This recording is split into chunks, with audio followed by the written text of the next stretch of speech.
Tanya Aggrawal with us. She is a content creator, in the space of Web3. Now that's rare, Tanya, and it's a sad state of affair, but we really don't see a lot of uh, female representation in the space. Let me put it that way. What has your experience been so far within Web3? Yeah, I think, within Web2 falls as the male-female ratio quite sad, like you mentioned. And I think even within, content creation, of course, it plays an impact. Because for me, when I create content, a lot of it is, I have a podcast where I'm Web2 focused. I also have a TikTok page where I kind of bridge the gap between Web2 and Web3 for people. And first, with a lot of interviewees, I actually have to go out of my way to find female interview. And I do it. So far I've released, multiple episodes, and the ratio is like 5:1, with like women being 5 and men being 1. So it's been pretty good from that perspective. But again, I think once I put out that content, the kind of people it attracts to the audience that I've been able to build as well, it's so male dominated, which is of course different because they're not really exactly able to relate to your content of large. But I think it's getting better in the sense of there's, at least with the younger kind of generation that's coming up, and they're kind of seeing the impact Web3 is having. And I think Web3, there was a time when it was so focused only on the infrastructure technology, but now we know that, you need different types of people in Web3. You need content creators, marketers, storytellers, then you need developers. So I think there's something for everyone. I think with that, there's also a lot more women coming into the space that, of course, I think we can still do a lot more, and a lot better. I want to know your journey. When did you start as a content creator? And when you did, was it always Web3, or did you shift knowing that there was a need for more representation? Yeah, so I actually started 3 years ago, and I was actually in university when I started my content creation journey. So it was not Web3 back then. I was interning at a venture capital fund, and so it was very consumer focused. So I did a lot of the Gen Z investment. And that was when I started creating content. So initially, a lot of my content is focused on just interesting business models that I see, and when I talk to founders and things like that. And then eventually, I feel like I started connecting with a lot of VCs and a lot of market launchers, founders. So I started doing like a podcast style blog. And I would. So on that note, curious question. Did you, I'd love to know more about your journey. So did you start out as a content creator within Web3, or was that something that you shifted to when you saw a need for more representation? Yeah, I think so. I've actually been doing content creation for almost 2 years now. And when I started, I was in university. So at the time, I was interning at a VC fund, and my fund did a lot of consumer investment. So the reason that I was part of the fund is because they needed a Gen Z person to kind of do the Gen Z investments and understand that market and things like that. And just through that, I started a blog back then where I used to write about interesting business models that I would come across. And from there, I started connecting with other VCs, entrepreneurs, market launchers. So I started doing a more podcast-style blog with them. And once I started doing that, then I started getting more comfortable as well with creating content and putting myself out there. Started, guest writing for some publication. And then eventually when Web3 was kind of having its moment in 2021, I think the space kind of really attracted me. But I also realized that, similar to venture capital, again, there's a really big gap between men and women. And I realized Web3 is going to shape the next generation. It's so important to have women at the forefront. Absolutely.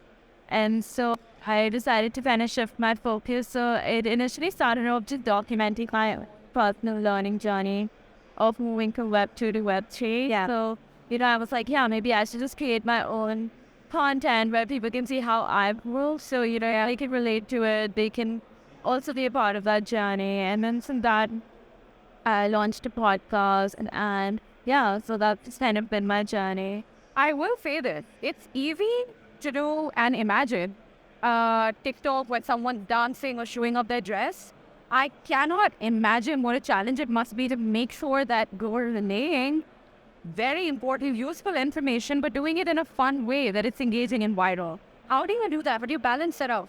Yeah, I think that is a big challenge because and I've done a lot of really entertaining content as well. Sometimes I try to use movies to explain situations that are happening within Web3. So I did a whole video on how the situation with FTX and Binance and the whole feud that happened on Twitter was like out of the plot of Mean Girls. And, yeah, I think that got really good engagement as well, that video. So yeah, I try to, I think you just constantly have to look out for inspiration. But yeah, it is challenging. And I think, even to kind of attract the Web2 audience, because typically my target market is people who maybe heard the words Bitcoin, heard DeFi. Yeah. So people like my friends and family who don't really know what it is, but they've heard of it. They think it's just another hype thing, but they don't really understand it. So for me, it's making it more accessible to them. That makes a lot of sense. My mom thinks DeFi is DeFi, short for definite means, which is, that's how far she will go on that journey. But I think if she got a little bit of access to your early journey, where you were experiencing how from Web2 to Web3, I think she'd make a lot of progress there. I have a feeling, Tanya, and I want to know what was your panel about? What did you talk about there? Because I have a feeling that you are the youngest speaker here. Yeah. How was that? Yeah, no, I think it was a really great opportunity and very grateful to Wow Summit as well. So the panel was actually about empowering players to be able to monetize within gaming. Yeah. And, so I think, as someone who's Gen Z, it's also important to understand that, as Gen Z, we're not the kind of people who want that 9-to-5 job. Yeah. We're not the kind of people who want that monthly paycheck or, we don't want to go into an office. So for us, it's all about diversifying our streams of income. Have friends, or even me, like we're all working on multiple projects, have multiple jobs, have side gigs, side hustles, building brands, things like that. So I think, gaming during COVID, especially, it sees Web3 gaming, it kind of came up as an additional stream of revenue for this Gen Z. And, people in the Philippines, especially, where you had games like Axie Infinity, it's kind of boomed, where people were able to make more money on Axie Infinity than they were in their jobs, like the traditional jobs. Wow. And so to, have that kind of fun element in it while being able to earn money, do I think it's sustainable with the that is currently there? Probably not. Yeah. But I do think it's kind of shaping the future of how a generation kind of view gaming, as well as how we view the entire economy, I would say, right? Yeah. Very interesting. All right. That brings me to another very important question. Did you know that you're possibly the youngest speaker here at Wow Summit, which brings together 150 speakers from 30 plus countries? How do you feel? No, I think it's great. And, I think it's been a really good learning opportunity, and just being able to listen to all the other speakers, meet them. So really grateful to Wow Summit for having me. Tell me about your panel. What was that about? Yeah, so the panel was actually about gaming. So it's about how Web3 actually empowers players to be able to monetize in gaming. Yeah. And so I think a very interesting kind of angle that we talked about was the Gen Z angle. So I'm Gen Z, and, when I look at people in my generation was generation above mine, I see a very distinct kind of divide, at least in terms of how we view earning money and how we view finance as a whole. Yeah. So a lot of people in my generation were not the standard, go to office, have that 9-to-5, get the monthly paycheck. Yeah. A lot of my friends, me, we work on multiple projects. Yeah. We have, multiple streams of income, side gigs, side hustles, or everyone's kind of building their own brand. And so I do think that's the future. But, when how gaming fits into that is, during COVID, we saw with Axie Infinity, which just kind of imploded once it released. And it was because a lot of people in the Philippines or in these developing markets are actually able to make more money, wow, in these games than they are in their traditional jobs. Now, true. Yeah. So when you combine that fun aspect, with the finance aspect, when it's like a win-win situation, like why would anyone want to go back to their desk job? Yeah. For that.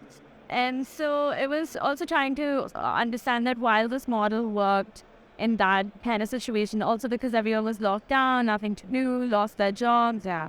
but is it truly sustainable in the long term? So does pay to earn really work in the long term? And, I think everyone's guess is, as good as mine. But yeah, I think there, even though that model might not work the way it is right now, I think it's kind of shaping how the next generation thinks and how it acts down. That's what's quite interesting. And tell us a little bit about your social platforms, because I'm sure people would love to find you. Where can we reach you? You said you're on TikTok and Twitter. What are your handles? Give up the. Yeah, so I run an Instagram page, TikTok, YouTube. So all my handles are the same, but everything is I am Tanya 38. Nice. And yeah, so there you can find all of my content, the podcast, the Web2 to Web3 short form videos, and yeah.